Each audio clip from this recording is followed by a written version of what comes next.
போன மாதம் என்னோட ஃபோன் வந்து உடஞ்சிச்சு. நான் வந்து நினச்சேன் அது one of the best thing happened in my லைஃப்னு. But turn to be a good thing. ஏன்னா நான் அந்த டைமை ரொம்ப ப்ரொடக்டிவாக யூஸ் பண்ணேன். நான் வந்து டைமை வந்து எப்போவுமே செஷன் முடிச்சதுக்கப்புறம் ஃபோன் செக் பண்ணுவேன். பட் அப்போ வந்து ஃபோன் இல்லாதனால எப்போவுமே ரீடிங் புக் இருந்ததுனால எப்போவுமே ரீடிங் அந்த மந்தில் மட்டுமே நான் 2 புக் முடித்தேன். எனக்கு நான் வந்து ரொம்பவே தனியாக டைம் ஸ்பெண்ட் பண்ணேன். அது அந்த ஃபோன் இருக்கும்போது இருக்காது. ஏன்னா நம்ம கான்ஸ்டண்ட்டாக ஃபோன் செக் பண்ணிக்கிட்டே இருப்போம். ரீசெண்டாக நான் ஒரு ஹோட்டல் போயிருந்தேன். அப்போ எல்லாருமே ஃபோன் பார்த்துட்டு இருந்தாங்க. பட் ஐ வாஸ் டூயிங், நான் வந்து அப்படியே எல்லாரையும் பார்த்துட்டே இருந்ததுனால அவங்களே என்ன ஸ்மைல் பண்ணாங்க. அப்புறம் என்ன லைக் ரொம்ப நல்லாவே பேச ஆரம்பித்தாங்க. நிறைய பேர் கூட சோஷியலைஸ் பண்ணேன்.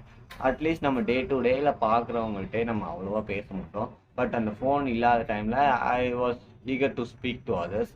ஸோ நான் வந்து என்னோட டீல் வச்சுக்கிட்டேன். ஃபோன் வந்தாலுமே நம்ம வந்து ஃபோன் ரொம்ப யூஸ் பண்ணக்கூடாது. ரொம்ப இன்டென்ஷனலாக யூஸ் பண்ணணும்னு நினைக்கிறேன். அதுக்கப்புறம் 30 டேஸ்க்கு அப்புறம் எனக்கு ஃபோன் கிடச்சிச்சு. பட் நான் திரும்பியும் அந்த ரொட்டீனுக்கே போனேன். வாட்ஸ்அப் செக் பண்ணிக்கிட்டே இருந்தேன், யூடியூப் போயிட்டே இருந்தேன். அப்போது நான் வந்து ஏதோ ஒன்று மாற்றணும்னு நினச்சிட்டே இருக்கும்போது டிஜிட்டல் மினிமலிசம் புக்கோட ஐடியா எனக்கு வந்துச்சு. ஏன்னா நான் சோஷியல் மீடியாவை அவர் குவிட் பண்ண சொல்லுவார் எப்போவுமே. அப்புறம் நான் சோஷியல் மீடியாவில் இல்லை. But WhatsApp is becoming A social media.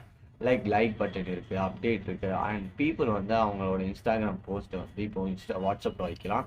அப்போ நம்ம வந்து டக்குன்னு இன்ஸ்டாகிராம் போயிடும். அண்ட் அது ஒன்று. ரெண்டாவது, நிறைய பீப்புள்ஸ் வந்து லிங்க்ஸ் இப்போ குரூப் மெசேஜில் அனுப்புகிறாங்க. அப்போது நம்ம டக்குன்னு அந்த லிங்கை கிளிக் பண்ணோன்னே யூடியூப் போனோன்னே நம்ம அதை மட்டுமா பார்க்குறோம். அந்த ரெக்கமெண்டேஷன் நல்லா இருக்கனால அடுத்தடுத்து பார்த்துட்டே இருக்கோம்.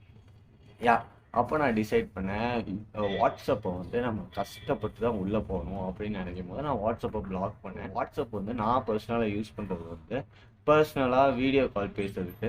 அப்போது நான் வந்து என்ன பண்ணுவேன், வாட்ஸ்அப்பை பிளாக் பண்ணதுக்கப்புறம் ஐஎம்ஓன்னு ஒன்று ஆப்பை டவுன்லோட் பண்ணேன். It's not as addictive as WhatsApp வந்து கண்டிப்பாக ஒரு கண்டிப்பாக அர்ஜென்ட் தேவைப்படும். அப்போ நான் என்ன பண்ணிட்டேன், இப்போ வாட்ஸ்அப் உனக்கு உள்ளே போய் பார்க்கணுன்னா அந்த வாட்ஸ்அப் ஆப் ஒன்று பிளாக் பண்ணி வச்சுக்கிட்டு அந்த பிளாக் பண்ண ஆப்பை அன்இன்ஸ்டால் பண்ணால் தான் என்னால் வாட்ஸ்அப்பில் போக முடியும். அதனால இந்த ரெசிஸ்டண்ட்டை நான் க்ரியேட் பண்ணேன். அட்டாமிக் ஹேபிட்ஸில் போட்டிருக்கோம். எப்போ நம்ம வந்து ஒரு ஒரு பேட் ஹேபிட்டை டிஃபிகல்ட் பண்ணுறோமோ அப்போ தான் நம்ம அதை யூஸ் பண்ண மாட்டோன்னு அதை தான் நான் யூஸ் பண்ணேன்.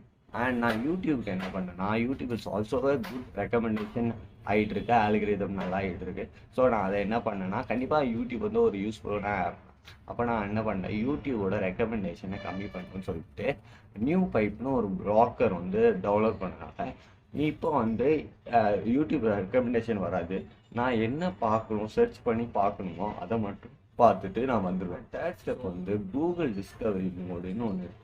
என்னென்னா, நம்ம சர்ச் பண்ணுறா என்ன பண்ணுறோமோ அதுக்குள்ள ஆர்டிக்கலை வந்து கூகுள் அனுப்புது. அப்போது அதையும் நான் டர்ன் ஆஃப் பண்ணிட்டேன். அண்ட் இப்போ என் ஃபோன் வந்து இட்ஸ் நாட் அடிக்டிவ். நான் எப்போவுமே பார்க்கணும்னு அவசியம் இல்லை.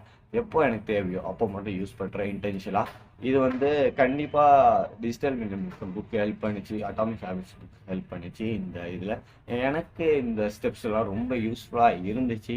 இதே எனக்கு வந்து 2 வருஷம் முன்னாடியோ ஒரு 3 வருஷம் முன்னாடியோ யாராவது சொல்லியிருந்தாங்கன்னா அவங்கள்ட்ட காலில் வந்து ரொம்ப தேங்க்யூன்னு சொல்லியிருப்பேன். ஏன்னா கண்டிப்பாக திங்க் பண்ண டைம், சாலிட்யூட் வந்து இப்போ ரொம்ப மிஸ் அவுட் ஆகிட்டு இருக்கு. அதனால தான் சூசைட் ரேட் இன்க்ரீஸ் ஆகுது அந்த டிஜிட்டல் மினிமலிசம் புக்கில் போட்டிருக்கு. நானும் ஒரு ஆர்டிக்கல் படித்தேன். எப்படின்னா, தினத்தந்தியில் எவ்ரி 40 செகண்ட்ஸ்க்கு ஒருத்தவங்க வந்து சூசைட் பண்ணிக்கிறாங்க. அதில் 40 செகண்ட்ஸ்க்குள்ளேயே 20% ட்ரை பண்ணி ஃபெயில் ஆகுறாங்க. ஸோ இந்த சாலிட்யூட், அடுத்தவங்கள்ட்ட சோஷியலைஸ் பண்ணுறது, டைமை எஃபெக்டிவாக யூஸ் பண்ணுறது, it's all we need right now of youngster. எப்போவுமே இல்லை, யங்ஸ்டர்னா இல்லை, எப்போவுமே நம்ம டைம் வந்து ஒரு ப்ரிஷியஸான திங்ஸ். எனக்கு சொல்லியிருக்காரு, நம்ம கோல்டு, நம்ம சேவிங்ஸை யாராவது எடுத்துகிட்டு போனால் ரொம்ப அப்செட்டாக இருக்கும். பட் நம்ம டைமை யாராவது எடுத்துகிட்டு போனால் we don't care. But this is the non renewable resource. But அதை நம்ம கேர் ஆஃப் எடுக்க மாட்டோம். So I made a deal. Vishal electronics வந்து ஸ்டாக்ஸ் வந்து முடிஞ்சு இப்போ வந்து ஸ்டாக் ஏற்றிருக்கோம் அமேசானில். இப்போ அமேசானில் லைவ்ல இருக்குது. நீங்கள் விஷால் ஹெல்த் மிக்ஸ்னு மட்டும் அடித்தா போதும் வந்துடும். So go and check it out. It will be very useful to you. உங்கள் நியூட்ரிஷன் லெவலை மெயின்டைன் பண்ணுறதுக்கு எனக்கு ரொம்ப யூஸ்ஃபுல்லாக இருக்குது. பர்சனலாக ஸ்போர்ட்ஸ் பர்சனாக நீங்கள் டே டு டேயில் எடுத்திங்கன்னா லைக் ஃபுல் நியூட்ரிஷன் உங்களுக்கு இருக்கும். யா, தேங்க்யூ.